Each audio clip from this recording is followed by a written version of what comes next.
1 Kings chapter 6.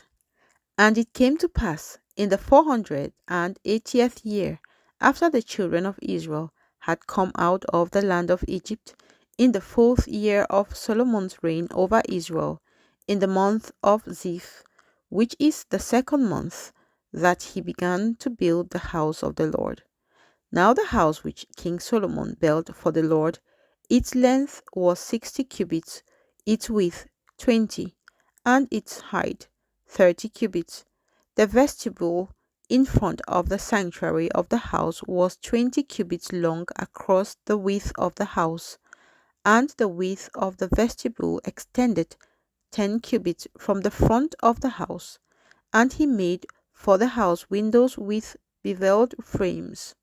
Against the wall of the temple he built chambers all around, against the walls of the temple, all around the sanctuary and the inner sanctuary. Thus he made side chambers all around it. The lowest chamber was 5 cubits wide, the middle was 6 cubits wide, and the third was 7 cubits wide. For he made narrow ledges around the outside of the temple, so that the support beams would not be fastened into the walls of the temple. And the temple, when it was being built, was built with stone finished at the quarry, so that no hammer or chisel or any iron tool was heard in the temple while it was being built. The doorway for the middle story was on the right side of the temple.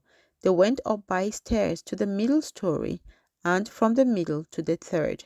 So he built the temple and finished it, and he paneled the temple with beams and boards of cedar. And he built the side chambers against the entire temple, each 5 cubits high. They were attached to the temple with cedar beams. Then the word of the Lord came to Solomon, saying, Concerning this temple which you are building, if you walk in my statutes, execute my judgments, keep all my commandments, and walk in them, then I will perform my word with you, which I spoke to your father David. And I will dwell among the children of Israel, and will not forsake my people Israel.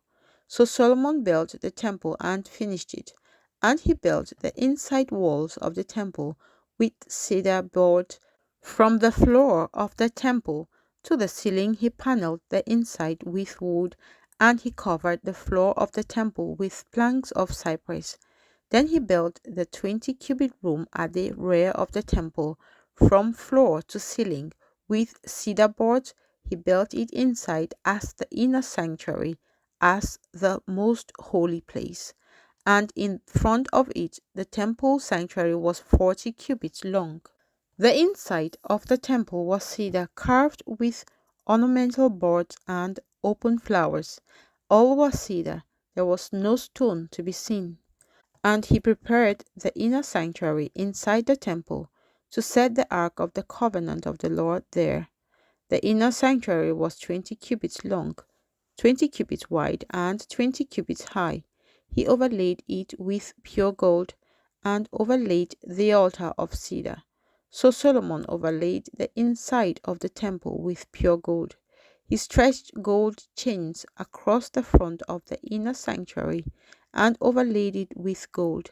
The whole temple he overlaid with gold, until he finished all the temple.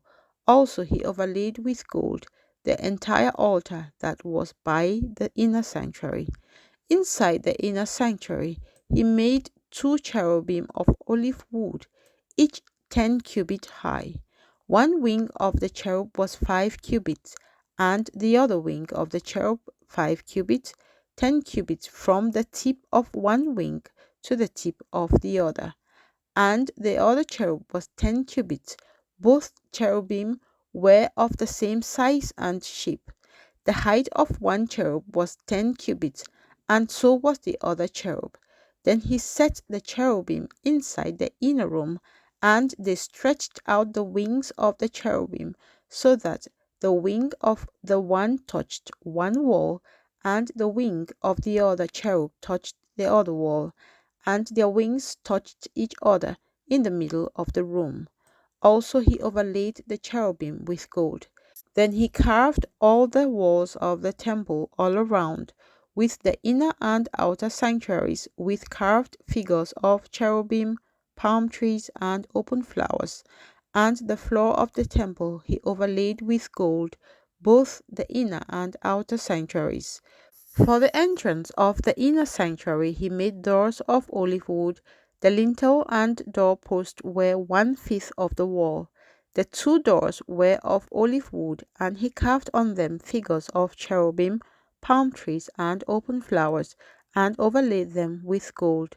And he spread gold on the cherubim and on the palm trees. So for the door of the sanctuary he also made doorposts of olive wood, 1/4 of the wall, and the two doors were of cypress wood. Two panels comprised one folding door, and two panels comprised the other folding door. Then he carved cherubim palm trees and open flowers on them, and overlaid them with gold, applied evenly on the carved work. And he built the inner court with 3 rows of hewn stone and a row of cedar beams. In the 4th year the foundation of the house of the Lord was laid, in the month of Ziv, and in the 11th year, in the month of Bul, which is the 8th month, the house was finished in all its details and according to all its plans. So he was 7 years in building it. 1 Kings chapter 7. But Solomon took 13 years to build his own house, so he finished all his house. He also built the house of the forest of Lebanon. Its length was 100 cubits, its width 50 cubits, and its height 30 cubits, with 4 rows of cedar pillars and cedar beams on the pillars, and it was paneled with cedar above the beams that were on 45 pillars, 15 to a row. There were windows with beveled frames in 3 rows, and window was opposite window in 3 tiers. And all the doorways and doorposts had rectangular frames, and window was opposite window in 3 tiers. He also made the hall of pillars. Its length was 50 cubits and its width 30 cubits, and in front of them was a portico with pillars, and a canopy was in front of them. Then he made a hall for the throne, the hall of judgment, where he might judge, and it was paneled with cedar from floor to ceiling. And the house where he dwelt had another court inside the hall, of like workmanship. Solomon also made a house like this hall for Pharaoh's daughter, whom he had taken as wife. All these were of costly stones cut to size, trimmed with saws, inside and out, from the foundation to the eaves, and also on the outside to the great court. The foundation was of costly stones, large stones, some 10 cubits and some 8 cubits, and above were costly stones, hewn to size, and cedar wood. The great court was enclosed with 3 rows of hewn stones and a row of cedar beams. So were the inner court of the house of the Lord and the vestibule of the temple. Now King Solomon sent and brought Hiram from Tyre. He was the son of a widow from the tribe of Naphtali, and his father was a man of Tyre, a bronze worker. He was filled with wisdom and understanding, and skill in working with all kinds of bronze work. So he came to King Solomon and did all his work. And he cast 2 pillars of bronze, each one 18 cubits high, and a line of 12 cubits measured the circumference of each. Then he made 2 capitals of cast bronze to set on the tops of the pillars. The height of one capital was 5 cubits, and the height of the other capital was 5 cubits. He made a lattice network with wreaths of chain work for the capitals which were on top of the pillars, 7 chains for one capital, and 7 for the other capital. So he made the pillars and 2 rows of pomegranates above the network all around to cover the capitals that were on top, and thus he did for the other capital. The capitals which were on top of the pillars in the hall were in the shape of lilies, 4 cubits. The capitals on the 2 pillars also had pomegranates above, by the convex surface which was next to the network, and there were 200 such pomegranates in rows on each of the capitals all around. Then he set up the pillars by the vestibule of the temple. He set up the pillar on the right and called its name Jachin, and he set up the pillar on the left and called its name Boaz. The tops of the pillars were in the shape of lilies, so the work of the pillars was finished. And he made the sea of cast bronze, 10 cubits from one brim to the other. It was completely round. Its height was 5 cubits, and a line of 30 cubits measured its circumference. Below its brim were ornamental buds encircling it all around, 10 to a cubit, all the way around the sea. The ornamental buds were cast in 2 rows when it was cast. It stood on 12 oxen, 3 looking toward the north, 3 looking toward the west, 3 looking toward the south, and 3 looking toward the east. The sea was set upon them, and all their back parts pointed inward.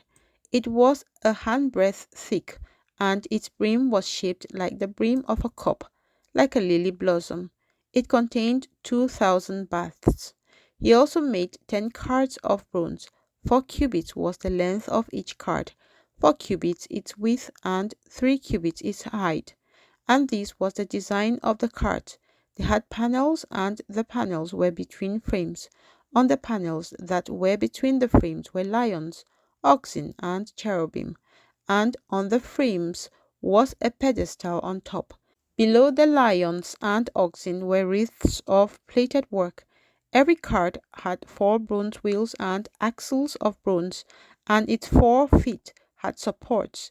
Under the laver were supports of cast bronze beside each wreath.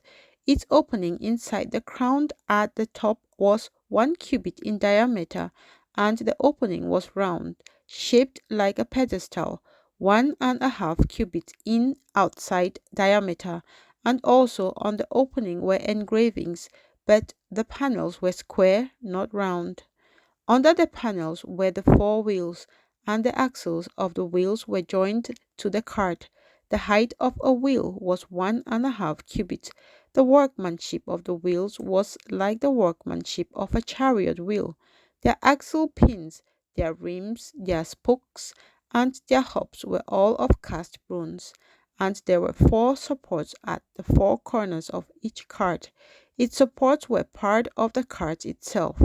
On the top of the cart, at the height of 0.5 cubit, it was perfectly round. And on the top of the cart, its flanges and its panels were of the same casting. On the plates of its flanges and on its panels he engraved cherubim, lions, and palm trees, wherever there was a clear space on each, with wreaths all around. Thus he made the 10 carts. All of them were of the same mold, one measure, and one shape. Then he made 10 levers of bronze. Each lever contained 40 baths, and each lever was 4 cubits. On each of the 10 carts was a lever. And he put 5 carts on the right side of the house, and 5 on the left side of the house. He set the sea on the right side of the house, toward the southeast. Hiram made the levers and the shovels and the bowls. So Hiram finished doing all the work that he was to do for King Solomon for the house of the Lord. The 2 pillars, the 2 bowl-shaped capitals that were on top of the 2 pillars, the 2 networks covering the 2 bowl-shaped capitals which were on top of the pillars, 400 pomegranates for the 2 networks, 2 rows of pomegranates for each network, to cover the 2 bowl-shaped capitals that were on top of the pillars, the 10 carts and 10 levers on the cart, 1 sea and 12 oxen under the sea, the pots, the shovels, and the bowls. All these articles which Hiram made for King Solomon for the house of the Lord were of burnished bronze. In the plain of Jordan the king had them cast in clay molds between Succoth and Zarethan. And Solomon did not weigh all the articles because there were so many. The weight of the bronze was not determined. Thus Solomon had all the furnishings made for the house of the Lord, the altar of gold, and the table of gold on which was the showbread, the lampstands of pure gold, 5 on the right side and 5 on the left, in front of the inner sanctuary, with the flowers, and the lamps, and the wick trimmers of gold, the basins, the trimmers, the bowls, the ladles, and the censers of pure gold, and the hinges of gold, both for the doors of the inner room, the most holy place, and for the doors of the main hall of the temple. So all the work that King Solomon had done for the house of the Lord was finished, and Solomon brought in the things which his father David had dedicated, the silver and the gold and the furnishings. He put them in the treasuries of the house of the Lord.